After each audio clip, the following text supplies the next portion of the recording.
ఆ రోజు బాబు గారిని ఏదంటే ఏది చంద్రబాబు గారిని రోడ్లో కొట్టాలా అనే మాట జగన్మోహన్ రెడ్డి నోట్లో నుంచి వచ్చింది. ఈ రోజు నేను అడుగుతున్నా, చంద్రబాబు నాయుడు గారి మీద సిబిఎన్ గారి మీద ఉండే కేసులు 24. ఆ 24 కేసుల్లో 22 కేసులు నువ్వే పెట్టావు.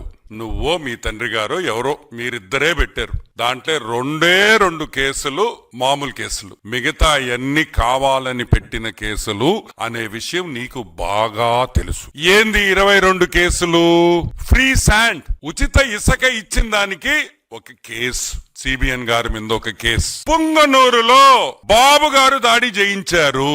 బాబు గారు పోయి పుంగనూరుకు పోయి హెలికాప్టర్ లో పోయి ఆడ దాడి చేయించారు.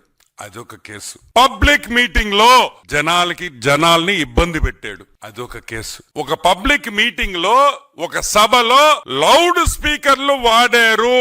అది ఒక కేసు. తిక్క చాదస్తం కాకపోతే అసలు ఈ కేసులా? కరోనా మీద అవగాహన చేసిన దానికి సోషల్ మీడియాలో ఒక కేసు. ఇన్ని కేసులు పెట్టి బాబు గారి మీద దొంగ కేసులు పెట్టి ఎవరితో పోలుస్తాడు?